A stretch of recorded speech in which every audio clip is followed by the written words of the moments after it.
Listen, in this life, you think that you are helping someone, but you don't know that in reality, you're actually the one receiving help from the person that you think you're helping. So I will always advocate that you check your ego. Do you understand now? So that you won't use your own hands to chase away your angels that God sent to you. More often than not, the prayer that you have been praying, the answers to that prayer is already packaged in the hands of someone that seems to need your help, that appears as though they need your help. So if you are not baptized with the spirit of humility, you may, by your own character, your attitude, you may chase your angels away. Many have chased their angels away without knowing.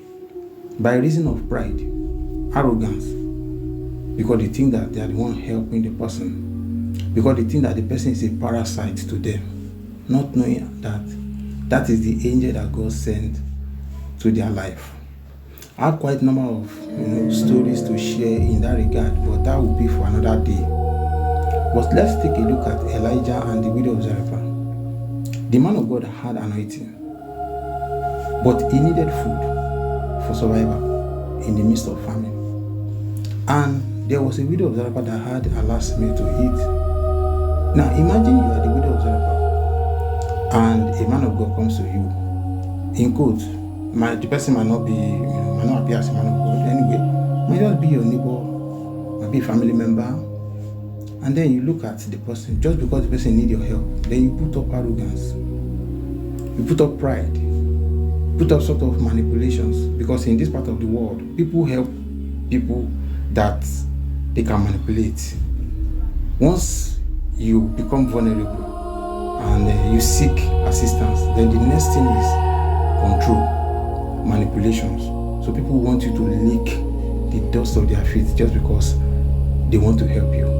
So if you find yourself in such a situation that you are the one, helping somebody in this regard now, be careful, because the person you are helping might just be the angel that God has sent into your life.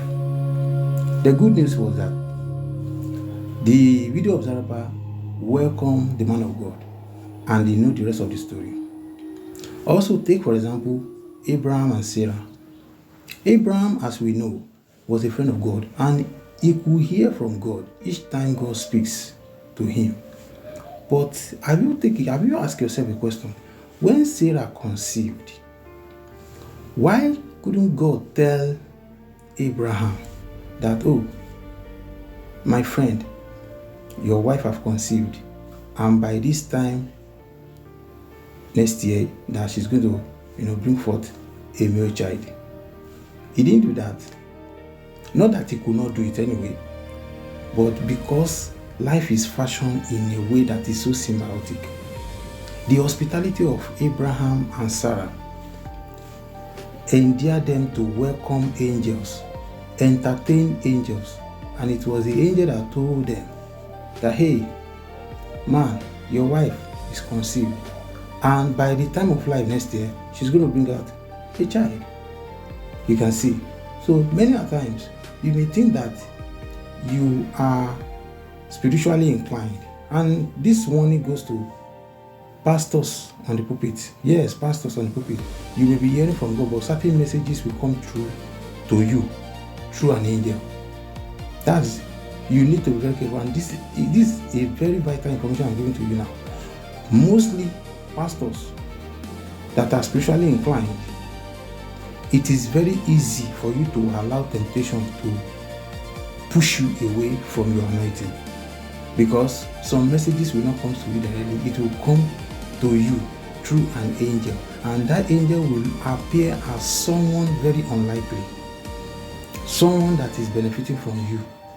So if you are not careful, you will have used your status, the human nature, to downplay whatever that is coming out of their mouths, or whatever messages they have come to prefer. So I encourage you guys to pray for the spirit of humility in whatever you are doing, whatever status you find yourself, whatever position you are in life. You are the one benefiting, or you are the one being a benefactor to others. Pray for the spirit of humility.